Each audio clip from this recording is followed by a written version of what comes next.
قرآن الفجری، بے شک فجر کا جو قرآن ہے، فجر میں جو تلاوت ہے، کانا مشہودا، اس میں حاضر ہوتے ہیں۔ کون حاضر ہوتے ہیں؟ حدیث سے پتہ چلتا ہے فرشتے۔ فجر کا وقت اتنا مبارک وقت ہے جب اس میں امام صاحب قرات کرتے ہیں اور لوگ ہاتھ باندھ کے پیچھے امام کی قرات سنتے ہیں، ایک خاص سکینت نازل ہوتی ہے اللہ کی طرف سے، اور فرشتے بھی اس تلاوت میں نازل ہوتے ہیں۔ صحیح حدیث سے یہ بات ثابت ہے کہ فرشتے جو تبدیل ہوتے ہیں نا، ان کے آنے جانے کا وقت اور فجر اور عصر میں ہے۔ جو فجر میں فرشتے آتے ہیں انسان کی حفاظت کے لیے، لہو معقبات من بین یدیہ ومن خلفہ یحفظونہ من امر اللہ۔ بہت ساری مخلوق اس کائنات میں ایسی ہے جہاں تک سائنس نہیں پہنچی اور ہو سکتا ہے قیامت تک پہنچ ہی نہ سکے، وہ انسان کی عقل سے بالاتر ہے وہ مخلوق، اور یہ بھی ممکن ہے پہنچ جائے سائنس ترقی کر کے۔ وہ مخلوق انسان کو نقصان پہنچانے کی کوشش کرتی ہے، تو اس مخلوق سے بچانے کے لیے جن میں جنات ہیں سر فہرست، ان سے بچانے کے لیے اللہ نے فرشتوں کا انتظام کیا ہے۔ تو حدیث میں آتا ہے صبح و شام، قرآن سے بھی یہ بات ثابت ہے، صبح و شام فرشتوں کی باریاں چینج ہوتی ہیں اور وہ ہماری حفاظت کے لیے اللہ کی طرف سے متعین ہوتے ہیں۔ تو ان کی جو حاضری ہے ان فرشتوں کی، وہ فجر کے وقت میں ہوتی ہے، اور یہ بھی حدیث سے ثابت ہے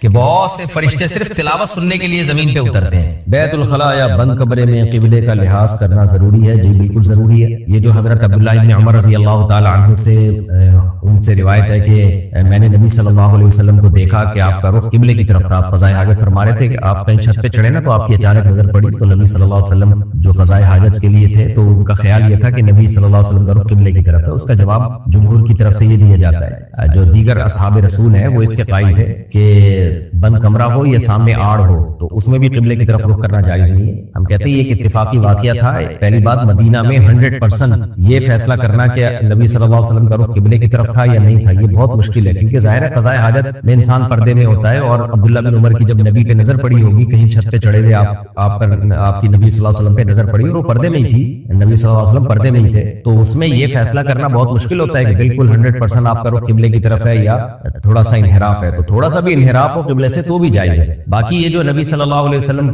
سے منع ہے قبلے کی طرف رخ کرنا، تو ترمذی کی حدیث ہے، تو اس میں نبی صلی اللہ علیہ وسلم نے علی الاطلاق منع کیا ہے، اس میں کہیں بھی نہیں ہے کہ بند کمرے میں قبلے کی طرف رخ کر سکتے ہو اور کھلے میدان میں نہیں کر سکتے۔ تو یہ عبداللہ ابن عمر رضی اللہ تعالیٰ عنہ کا اپنا اجتہاد تھا جو دوسرے صحابہ اس اجتہاد میں آپ کے خلاف تھے۔ تو ویسے بھی قبلے کی طرف تھوکنا جب پسندیدہ نہیں ہے، چاہے بند کمرہ ہو، حدیث میں آتا ہے جب تم میں سے کوئی نماز میں ہو نا تو تھوکنا ہو تو دائیں یا بائیں تھوکے، سامنے نہ تھوکے، کیونکہ سامنے اللہ ہے۔ تو اب دیکھیں نا، سامنے حالانکہ سترہ بھی ہوتا ہے، آڑ بھی ہوتی ہے، لیکن پھر بھی تھوکنے سے منع کیا جا رہا ہے، اور وہ اللہ کیا ہے؟ سامنے قبلہ ہے ظاہر ہے، تو وہ اللہ سے مراد اللہ، تو اصل میں تو اللہ عرش پر ہے، علم اور قدرت کے لحاظ سے ہر جگہ موجود ہے، تو اس لحاظ سے تو اللہ تعالیٰ دائیں بھی ہے، بائیں بھی ہے، پیچھے بھی، آگے بھی، ہر طرف ہی ہے، لیکن سامنے جہت ہے جو قبلے کی جہت ہے جس کی طرف ہم سجدہ کر رہے ہیں، تو اس کو بے اکرامی سے روکا گیا ہے۔ تو تھوکنے سے زیادہ تو پیشاب زیادہ بڑا مسئلہ ہے، اس لیے قبلے کی طرف چاہے بند کمرے میں ہو یا میدان میں ہو یا سامنے کوئی آڑ ہو یا نہ ہو، تو قبلے کی طرف پیشاب کرنا جائز نہیں ہے رخ کر کے۔ نبی صلی اللہ علیہ وسلم سے ترمذی میں اس بارے میں صحیح حدیث ہے کہ قبلے کی طرف نبی صلی اللہ علیہ وسلم نے رخ کر کے ہمیں پیشاب کرنے سے اور پشت کر کے بھی پیشاب کرنے سے منع کیا ہے، قضاء حاجت سے منع کیا ہے علی الاطلاق۔ اور جو صحابی اس حدیث کے راوی ہیں وہ بتاتے ہیں کہ ہم جب شام میں گئے تو وہاں بیت الخلاء قبلے کی طرف بنے ہوئے تھے، اور وہ عمارت ہی کا بتا رہے ہیں، یعنی آبادی کے بیچ میں، تو کہتے ہیں پھر ہم تھوڑا سا مڑ کے بیٹھا کرتے تھے قضاء حاجت کے لیے اور استغفار بھی کرتے تھے۔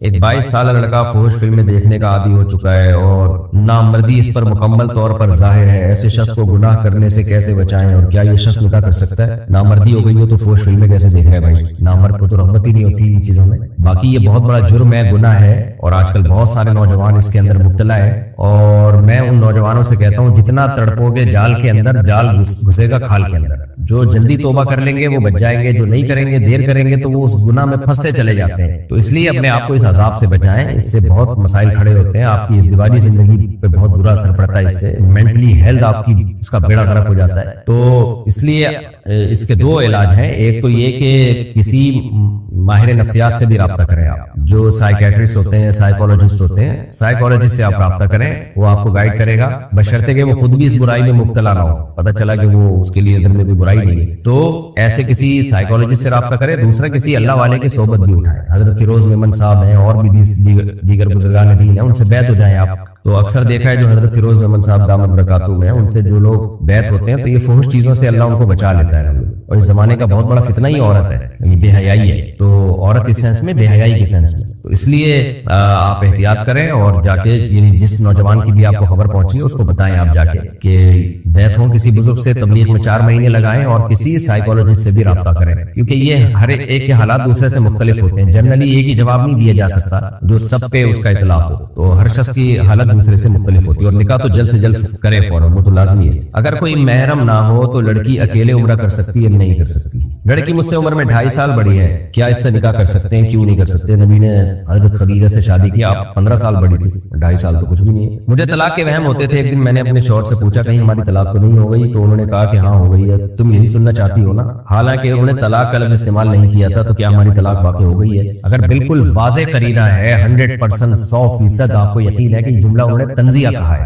کہ وہمی عورت کو انسان کا بچہ بنانے کے لیے، اور شوہر کو بار بار تنگ کر رہی ہیں، آپ کو یقین ہے 100%، اور شوہر بھی قسم اٹھا کے بولتا ہے کہ میرا مقصد طنز تھا، تو پھر طلاق نہیں ہوئی ہے۔ لیکن نارملی اگر کوئی شخص کہتا ہے نا ہاں طلاق ہو گئی ہے، تو یہ اقرار طلاق ہے، اور اس اقرار طلاق سے بھی طلاق واقع ہو جاتی ہے، اس میں یہی سمجھا جائے گا کہ یہ طلاق دے چکا ہے۔ لیکن یہاں واضح قرینہ ہے کہ بیوی بہمی ہے اور تنگ کر رہی ہے شوہر کو، تو اگر شوہر قسم اٹھا کے کہہ دے کہ میرا مقصد صرف طنز کرنا تھا اور میں نے کوئی طلاق نہیں دی تمہیں، اور عورت کو بھی اس کی بات کا یقین ہو، لیکن آپ تو وہمی ہیں، آپ کو تو ایک نیا مسئلہ کھڑا ہو جائے گا آپ کے لیے، تو یہ طلاق نہیں ہوئی اس طریقے سے۔ باقی وہم کا علاج کریں، یہ چھوڑ دیں، یہ وہمی لوگوں کی زندگی بڑی برباد ہوتی ہے۔ ہم اپنی والدہ کی خدمت کرتے ہیں لیکن اس کے باوجود وہ ہمیں بد دعائیں دیتی ہیں، بد دعاؤں کو کوئی اثر تو نہیں ہوگا؟ آپ خدمت کرتے رہیں اور والدہ کو اللہ ہدایت دے۔ اولاد کے لیے بد دعا کرنے سے والدہ کو بھی گناہ ملتا ہے اور بہت سخت نقصان ہوتا ہے والدہ کو، تو ماں کے لیے بد دعائیں کرنا جائز نہیں ہے۔ نبی صلی اللہ علیہ وسلم نے فرمایا خواتین جو جہنم میں بڑی تعداد میں ہوں گی، اس کی ایک بہت بڑی وجہ تکثرن اللعن، یہ لعنتیں بہت کرتی ہیں، بد دعائیں بہت دے دیتی ہیں جلدی، تو یہ بہت برا عمل ہے، آپ کی والدہ کو اس عمل سے بچنا چاہیے۔ باقی آپ اللہ سے امید رکھیں انشاءاللہ اگر آپ اپنا فرض ادا کر رہے ہیں خدمت کا، انشاءاللہ بد دعا کا اثر اللہ نے چاہا نہیں ہوگا انشاءاللہ۔ کیا ایک مٹھی داڑھی کے بغیر مرد سچا اور پکا مسلمان بن سکتا ہے؟ نہیں۔ نبی صلی اللہ علیہ وسلم نے حکم دیا اعفوا اللحا، داڑیاں بڑھاؤ، اور یہ حکم وجوبی ہے، استحبابی حکم نہیں ہے، لازمی حکم نہیں ہے، تو اس لیے نبی کا حکم توڑ کے آپ پورے پکے سچے مسلمان کیسے بن سکتے ہیں؟ زکوٰۃ اور صدقے میں کیا فرق ہے؟ زکوٰۃ ایک اسلام کا رکن ہے جو سال میں ایک دفعہ ادا ہوتا ہے اور مالداروں پر واجب ہوتا ہے، اور ان کے مال پر 2.5% واجب ہوتا ہے، اور اس کے کچھ مستحقین ہیں انہی کو دینا پڑے گا، سید کو نہیں دے سکتے آپ، مالدار کو نہیں دے سکتے، بلکہ متوسط کو بھی نہیں دے سکتے، غریب کو دے سکتے ہیں آپ، اور اس کو مالک بنانا ضروری ہے۔ صدقے میں سب جائز ہے، غریب بھی صدقہ نکالے، حدیث میں آتا ہے کہ کچھ بھی نہیں ہے آدھی کھجور صدقہ کر دو، ظاہر ہے غریب ہی ہوگا جو آدھی کھجور صدقہ کرے گا، اور وہ امیر کو بھی دے سکتے ہیں صدقہ، کسی کو وقتی ضرورت پڑی ہے اگر ابھی اس کے پاس پیسے نہیں، اگرچہ مالدار ہے اس کو بھی دے سکتے ہیں، کسی بھی خیر کے کام میں صدقہ لگایا جا سکتا ہے، تو اور جتنا کریں گے صدقہ اتنا اچھا ہے۔ لیکن زکوٰۃ یہ خاص مسائل ہیں اور وہ اسلام کا رکن ہے جو میں نے بتایا آپ کو۔ کرپٹو کرنسی حلال ہے یا حرام؟ دیکھیں کرپٹو کرنسی کے بارے میں علماء نے توقف کیا، حرام نہیں کہا، یہ ذہن میں رکھیں، لوگ میری طرف بھی نسبت کر دیتے ہیں مفتی صاحب کرپٹو کرنسی کو حرام کہتے ہیں، مجھے نہیں یاد پڑتا کسی ایک فتوے میں بھی میں نے کہا ہو کہ کرپٹو کرنسی کا استعمال حرام ہے، تو کیونکہ کنفیوژن ہے کہ یہ ہے کیا، بھلا کیا ہے یہ، اور کنفیوژن بھی ہماری غلطی سے نہیں ہے، جو کرپٹو کرنسی کے ماہرین ہیں انہی کی رائے میں اتنا اختلاف ہے، تو مفتی تو پھر ظاہر ہے ماہرین ہی کی رائے لے گا نا کہ وہ ہے کیا۔ یہ مثال کے طور پر کوئی کیمیکل ہمارے پاس آیا یا کوئی چیز ہمارے پاس آئی اور اس میں اختلاف ہو رہا ہے کہ یہ حرام گوشت سے بنی ہے یا حلال گوشت سے، اب ماہرین کا اختلاف اس میں ہو رہا ہے کہ حرام گوشت سے، کوئی کہہ رہا ہے حلال، تو مفتی تو کنفیوز ہو جائے گا نا۔ تو وجہ کیا ہے کہ جو نالج ہے ہمارے پاس، وہ نالج دینے والے ہی ایک بات پہ متفق نہیں ہو رہے، تو کرپٹو کرنسی کے ماہرین ہی ایک بات پہ متفق نہیں ہو رہے، اس میں بڑے بڑے سائنٹسٹ ہیں جن سے ہم نے رابطہ کیا ہے، تو پھر اس لیے خاموش ہیں، باقی ہم نے حرام نہیں کہا، یہ خوب اچھی طرح ذہن میں رکھ لیں۔ اور کسی جگہ پہ کرپٹو کرنسی کے بغیر خرید و فروخت بہت مشکل ہو گئی ہو یا بہت شدید مجبوری بن گئی ہو، تو اس میں تو پھر میرا خیال ہے گنجائش والا قول ہی لینا چاہیے، واللہ اعلم۔ باقی دوسرے علماء سے بھی آپ رابطہ کر سکتے ہیں اس سلسلے میں۔ کیا جن انسان پر آ سکتے ہیں اور انہیں قابو کر سکتے ہیں؟ جی آ سکتے ہیں، قابو بھی کر سکتے ہیں، لیکن کن پہ آتے ہیں، کن کو قابو کرتے ہیں؟ جو عاملوں کے پاس جاتے ہیں جنات کا علاج کرانے کے لیے، انہی پہ آتے ہیں۔ جو عاملوں کے پاس نہیں جاتے ان سے علاج نہیں کراتے، ان پہ اول تو جن آتے نہیں، اگر آ بھی جائیں تو خود ہی جان چھوڑ کے چلے جاتے ہیں، دیکھتے ہیں جب ہمیں لفٹ ہی نہیں کرا رہا ہے۔ تو باقی اگر اللہ نہ کرے لاکھوں میں کوئی ایک آدھ ہوتا ہے جس پہ جن آ سکتا ہو، آ جاتا ہے، اور وہ بھی مخصوص ٹائپ کے لوگ ہوتے ہیں، جن میں کانفیڈنس ہوتا ہے، قوت ارادی مضبوط ہوتی ہے، عام طور پہ جن ان پہ نہیں آتے۔ تو اگر اللہ نہ کرے کسی پہ آ گیا ہے، اکثر تو 99% فراڈ کے کیس ہوتے ہیں، لڑکے لڑکیاں اپنے اوپر جن مسلط کر لیتے ہیں، اصل میں عشق معاشقہ ہوا ہوتا ہے ان کو، تو وہ ناٹک کر رہے ہوتے ہیں، بعض دفعہ بہویں اپنے اوپر جن مسلط کر لیتی ہیں، ناٹک کر رہی ہوتی ہیں کہ میں کمفرٹیبل نہیں ہوں وغیرہ وغیرہ، بعض دفعہ ساس مسلط کر لیتی ہے، بڑے بڑے ڈرامے چل رہے ہوتے ہیں اس میں۔ بہترین حل ہے اپنے اوپر جن